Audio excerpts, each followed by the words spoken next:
মন্ডল স্টুডিওর নিবেদন গ্রাম বাংলার ভূতের গল্প। নমস্কার শ্রোতা বন্ধুরা, আজ আপনারা শুনবেন লেখক বরেন চক্রবর্তীর কলমে ভূদেবের গল্প।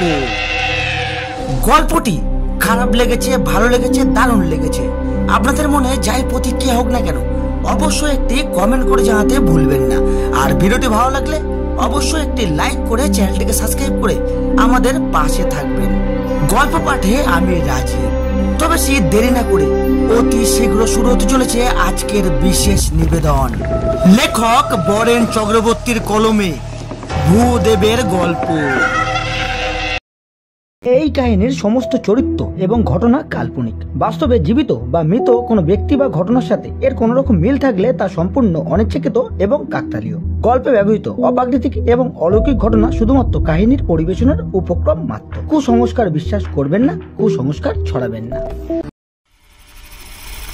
ভূত আছে কি না এই নিয়ে কোনো বিতর্কে যেতে চাই না।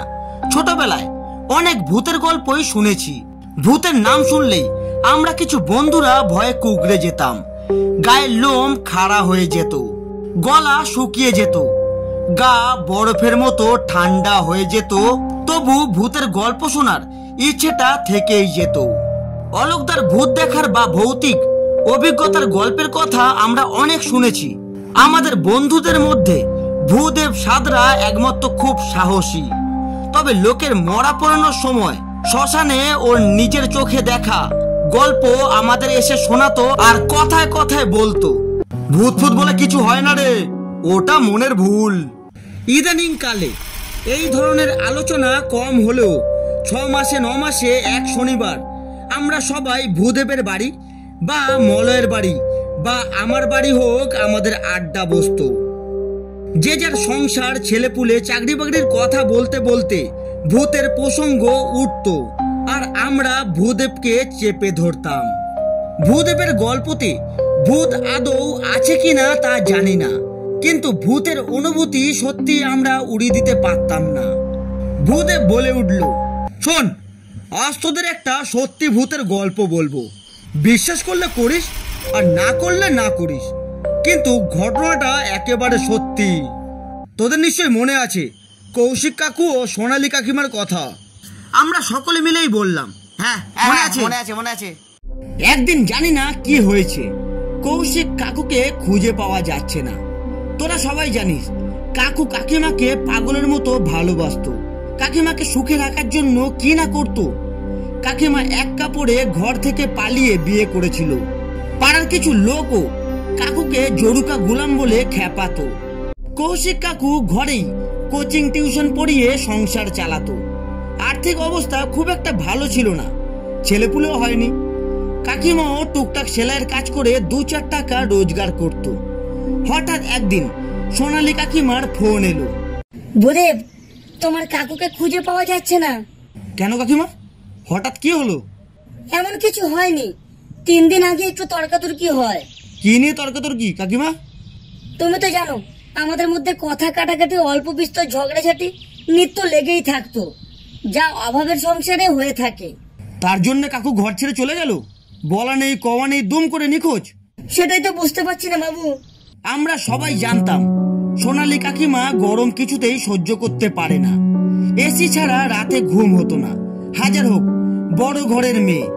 5 বছর আগে কাকিমার বাবা স্প্লিট এসি ওদের বিবাহ বার্ষিকীতে উপহার দিয়েছিলেন। কাকিমার বাবা নিজের লোক দিয়ে ওদের বেডরুমে ইনস্টলও করিয়ে দিয়েছিলেন, যাতে মেয়ে জামাই আরামে ঘুমাতে পারে। কাকিমাকে জিজ্ঞাসা করলাম, সবই তো ঠিকঠাক চলছিল, তাহলে এমন কি হলো? আসলে গত সপ্তাহ ধরে এসিটা খারাপ হয়ে পড়ে আছে। আমি বলেছিলাম মিস্ত্রি ডেকে ঠিক করাতে। কাকু চলে যাওয়ার জন্য এসির সাথে কি সম্পর্ক? আমি আর কথা না বাড়িয়ে সোজা কাকিমার বাড়ি চলে গেলাম ব্যাপারটা বিশদভাবে জানার জন্য। বলো কাকিমা, কি হয়েছে? কাকু কবে থেকে নিখোঁজ? কাকিমার চোখ থেকে অনর্গল জল গড়িয়ে পড়ছিল, গলা শুকিয়ে কাঠ। বলল, 3 দিন হয়ে গেছে, কোনো খোঁজ খবর নেই। মাসের শেষে ইলেকট্রিক বিল আসলে আমাদের মধ্যে এই নিয়ে রাগারাগি হতো। কথায় কথায় আমাকে শুনতে হতো, এত টাকার বিল কে জমা দেবে? তোমার বাবা? আমিও বলতাম, দেখো বাবা তুলে কথা বলো না, তুমিও তো এসি চালিয়ে আরামে ঘুমাও, এটা কেন ভুলে যাচ্ছ? আর তোর কাকুও বলতো। তা ভুলিনি, আমি তো আর সোনা ইনকাম করি না, এত খরচ আমি আর চালাতে পারছি না। তোমার তো আবার আমার বাবার থেকে সাহায্য নিলে তোমার সম্মানে লাগে। তুমি সব জেনে শুনে আমার কাছে এসেছিলে। আমি বলেছিলাম তোমাকে আমার অভাব আপন করে নিতে হবে। আমাকে খোটা দিচ্ছ? আমি যখন থাকবো না তখন বুঝবে। এ পাড়ায় কার বাড়ি এসি আছে বলো তো? তোমারই এত গরম, আর কারোর এত গরম লাগে না। বর্ষায় বর্ষা, গরমে গরম, আর শীতে শীত থাকবে, এটাই তো স্বাভাবিক। জানি গো জানি। এমনিতেই সংসার চলে না, তারপর আকাশ ছোঁয়া খরচ, ইলেকট্রিকের বিল, বছরে একবার দুবার ঠিকঠাক সার্ভিস দেওয়ার জন্য আবার আলাদা খরচ। তুমি আমাকে ভালোবাসো না? এইটুকু আমার জন্য কষ্ট করতে পারবে না? আমিও তো সেলাই করে কিছু সংসারে দেওয়ার চেষ্টা করি না বলো? এমনই অনেকবার রাত করে চলে গেছে, আবার রাতে বাড়ি ফিরে এসে বলতো। সত্যি আমার ভুল হয়ে গেছে, রাগ করো না সোনালি। তোমার কাকু ঘরে ফিরছে না দেখে সবাইকে বললাম, কেউ তেমন খবর দিতে পারলো না। 2 দিন হয়ে গেল, তাই তোমাকে ফোন করলাম। এতদিন হয়ে গেল অথচ কাকু বাড়ি ফিরলো না। কাকু বাড়িতে ফিরে না আসতে আমিও বেশ ভয় পেয়ে গেলাম। মনে মনে ভাবলাম, কাকু আবার কাকিমার চাপে পড়ে আত্মহত্যা করলো না তো? কাকু আবার যা সেন্টিমেন্টাল, অগত্যা। পাড়ার কয়েকজন মিলে আমরা লোকাল থানাতে ডায়েরি করলাম। অফিসার বললেন, একটা ছবি দিয়ে যান, আমরা খোঁজ পেলেই আপনাদের জানাবো। 1 সপ্তাহ হয়ে গেল, কোনো খবর না পাওয়াতে আমি কাকিমাকে নিয়ে থানাতে গেলাম কিছু জানা গেল কিনা তা জানার জন্য।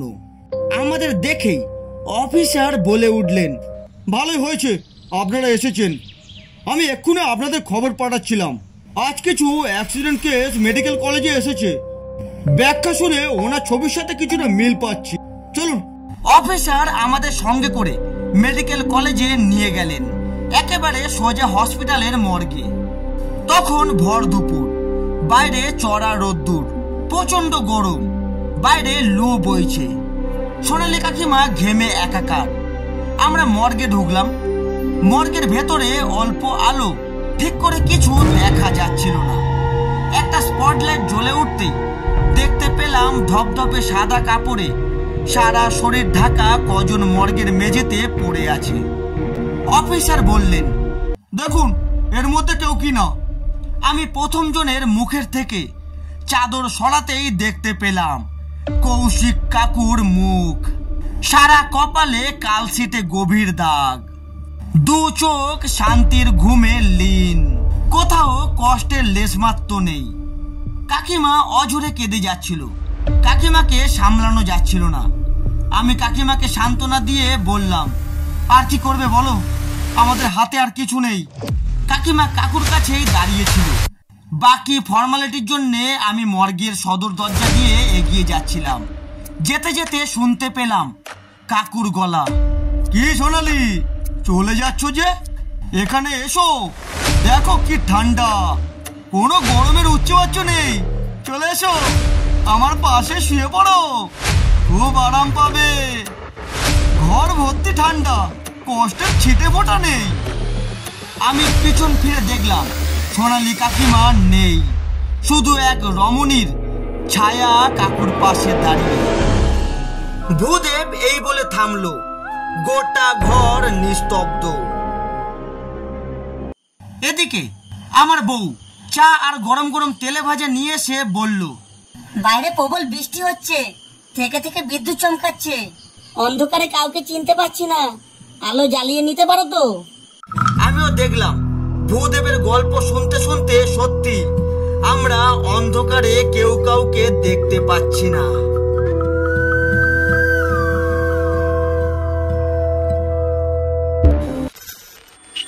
মন্ডল স্টুডিওর নিবেদন গ্রাম বাংলার ভূতের গল্প।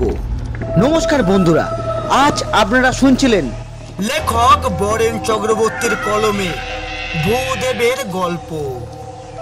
গল্পটি কেমন লাগলো অবশ্যই একটি কমেন্ট করে জানাতে ভুলবেন না। আর ভিডিওটি ভালো লাগলে অবশ্যই একটি লাইক করে চ্যানেলটিকে সাবস্ক্রাইব করে আমাদের পাশে থাকবেন। আজ এতটুকু, দেখা হচ্ছে আরো একটি হাড় হিম করা ভূতের গল্প নিয়ে। ততক্ষণ নিজে ভালো থাকুন আর সকলকে ভালো থাকতে সাহায্য করুন।